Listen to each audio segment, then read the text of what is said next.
Russia tosobola okukuba nga tusunzira mu Atlantic, Pacific, Indian oba Arctic Oceans nga tuli wansi mu mazzi ne tugenda maaso n'okuba nti tukukuba. Kakati zino zitambulira mu fuuti 5,560. No, zibaza ku fuuti 5,560 si wansi mu mazzi wabula nga zo zibayita Ohio class. Kati kiwezaako ttani 1,900. This place almost ttani 1,900 esobola okubeerako bakulu oba esobola okubeeramu munda kubanga ebeera wansi mu mazzi. Abasirikale 159 kisobola okudduka kilometers miles 23 buli ssaawa wansi mu mazzi. Ezo zibayita Ohio class 014. Tetumanyi Trump akutekeemu ku zino naye nga bamaze ogideployinga. Kakati endala zezo zibayita guided missile submarines. Mu mwaka ogw'Olunkumu ekitebe eky'ebyokwerinda Pentagon mu America kyagamba nti baali balowooza nti baali beetaaga subs oba zi submarines lubbira ezisobola okusinga ku Ohio class. Kwe kulowooza ku guided missile submarines baziyita SSGN, ziri baziyita zi boomers. Zinampuliriza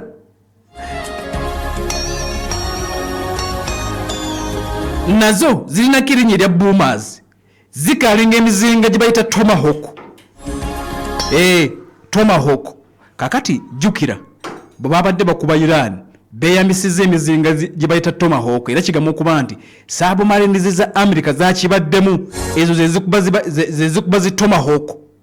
Emizinga gye bayita Tomahawk cruise missiles ziri zikozesa Trident ballistic missiles, zino zikozesa zi Tomahawk. Kati buli emu submarine esobola okwetika emizinga gino egy'omutawaana zi Tomahawk 154. Emizinga gino ekika kya Tomahawk gimanyiddwa okuba ne kibayita high explosive warhead. Zeetikka ekyokulwanyisa nga kizito gi Tomahawk. Y'ensonga lwaki nti America bwe yabadde ekuba enfo za Iran yalese zi Tomahawk nazo nzito, teziringa zizi bunker busters, naye na zino nzito olw'ensonga nti ekyokulwanyisa kye zeetikka zisobola okuba nga kizitowa pounds nga 1,000 kiba kizito. Kati ate era zirina range ya miles 1,000. Miles 1,000 kitegeeza nti zikuba wala. Kakati ng'ogyeko zino tuli ku zibayita zi guided missile submarines zeetikka n'abasirikale. Zeetikka abasirikale munda ne zibatuusa kumpi we baagala okusabulira.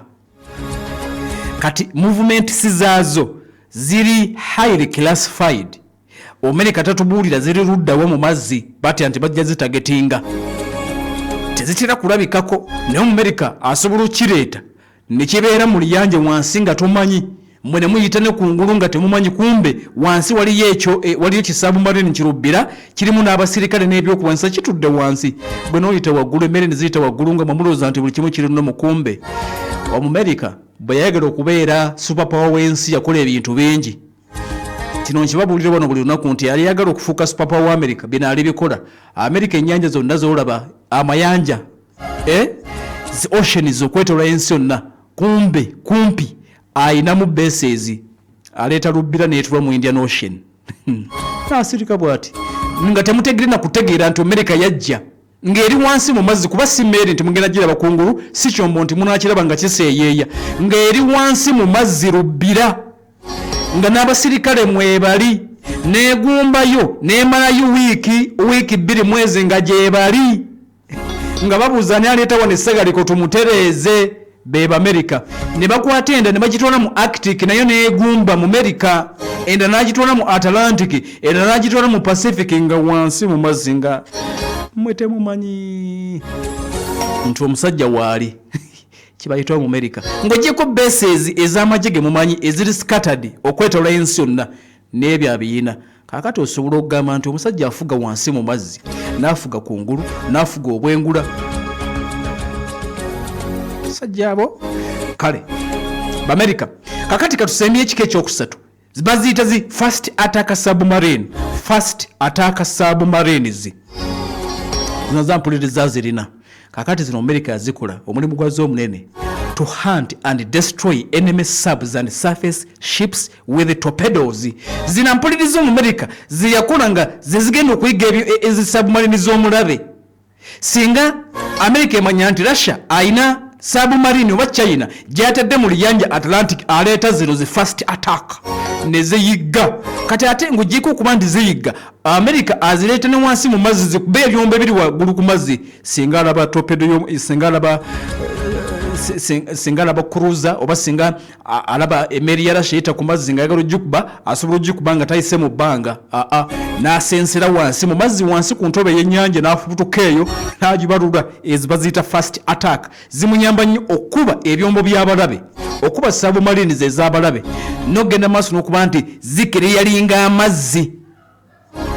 America yayagala sebo mu America batali eri mu North America batayagala amazzi ga Indian Ocean. America oyo golaba mu fujjo lye oba fujjo bamanyi simanyi nange kati mu fujjo lye mu America bo baagala eriwa gye bali ewaabwe mu kwagala okufugiriza n'okufuga ensi yonna baagala sebo abo bakyali abo bakyali bayanki waliwo bayita bayanki tebakyagala mbu bo bavumye baagala bamanye ekigenda maaso mu Indian Ocean okitegeera bamanye ekigenda maaso mu Atlantic bo baagala bamanye ekigenda maaso mu Pacific Mediterranean bebaabo mu Red Sea mbo balina okuba nga bamanyi buli kimu ekigenda maaso kati bamunya okusindika buno mu first attack submarine zibujje bulawune bulabe Russia deployinzeewa ye bebo Afghansi yonna bafuga ki kakati zezo kakati buno bu first attack submarines buli mu classes esatu.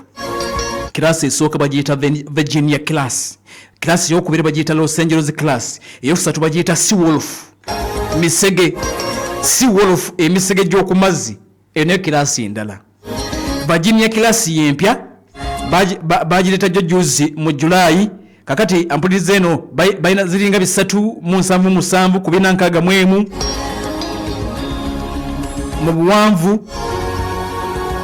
Los Angeles class magambye nti yenkadde ziri 23 eziri mu service akadde kano ziri zisobola okwetika tanizo omutwalo mu bibiri n'endala ati neziri zimbagezi baita Seawolf ezo nazo weziri zajja nnyo ku mulembe gwa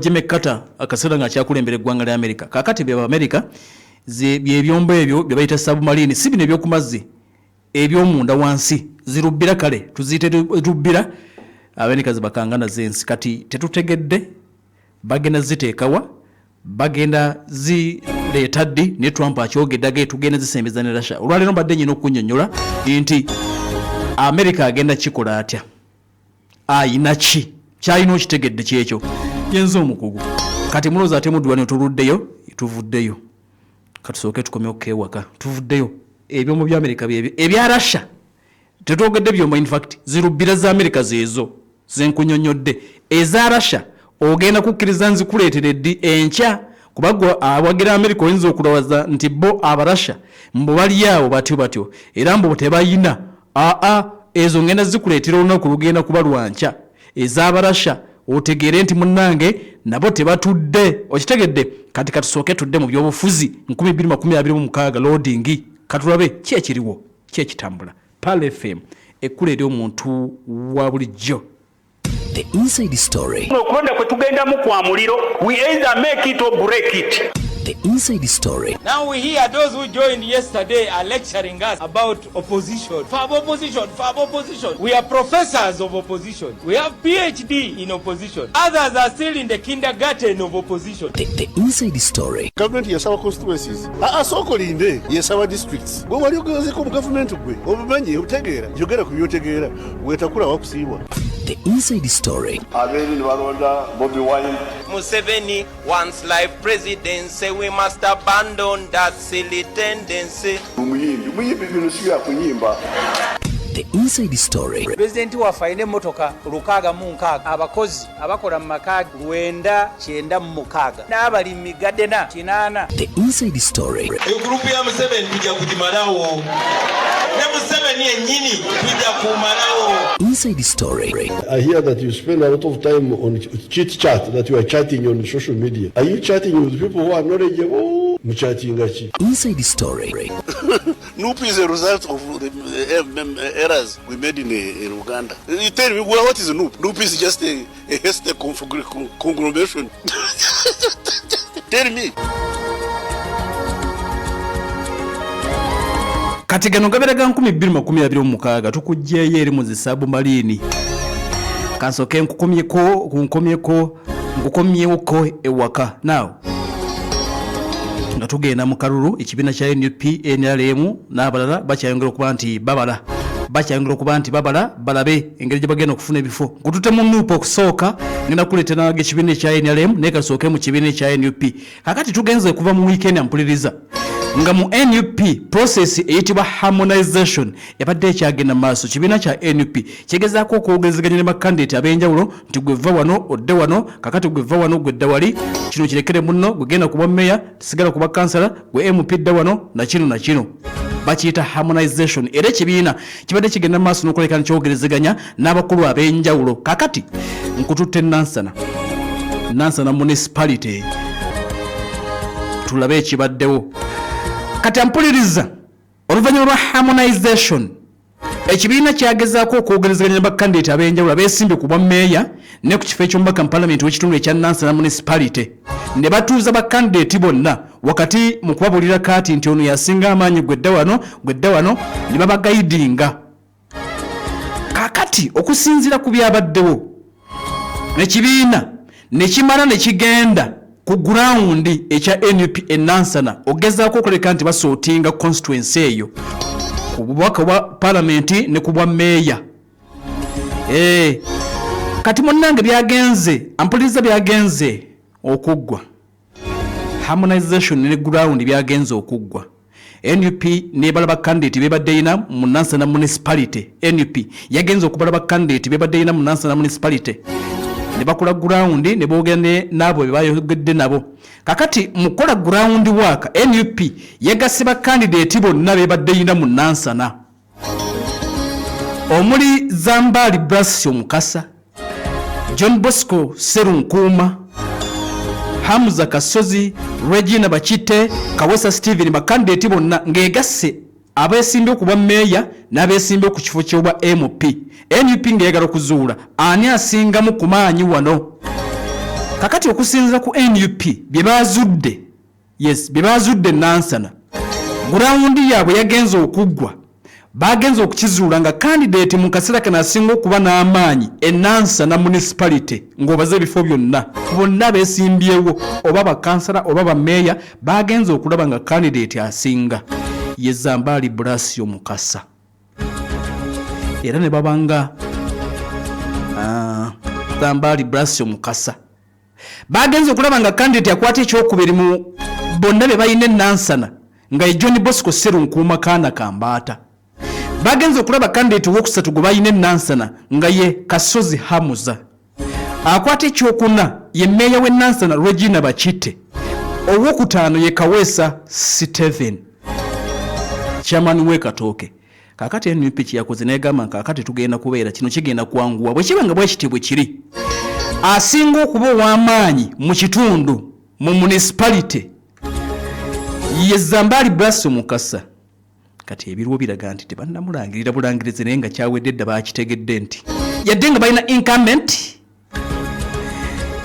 MP waabwe bagenze okukizuula nga Zambali Brasio Mukasa yasinga amaanyi NUP bwe yazudde negamba nti kati ono ajja tukwatya fulaga ku bwa MP era kirabeka ng'ekyawedde dda ekya Zambali Brasio Mukasa bagenze okubuuza abantu mu division z'ennya ezikola Nansana municipality nga Zambali Brasio Mukasa kakati ekyokubiri bagenze okubuuza abantu bagenze okulaba asinga okuba n'amasannyalaze owokubiri ye John Bosco Serunkuuma ne bagamba kakati gwe nga bw'oli nti gwasinga okuba n'amasannyalaze ng'ogyeko Zambali kati gwe John Bosco Serunkuuma ng'oba meeya buubwo era kitegeeza nti mu kaseera kano NUP eringa emaze dda okuba nti essalawo wane Nansana Zambali Brass Mukasa MP John Bosco Sserunkuuma ku bwa meya municipality bagenze okubalabalamu nga John Bosco Sserunkuuma ali mu kyakubiri, Kasozi Hamuza ali mu kyakusatu, Regina Bachite ali mu kyakuna incumbent, Kawesa Steven kyakutaano. Kakati ne bagamba nti ono John Bosco Sserunkuuma yababeera meya era ye yamazidde okuba nti alangirira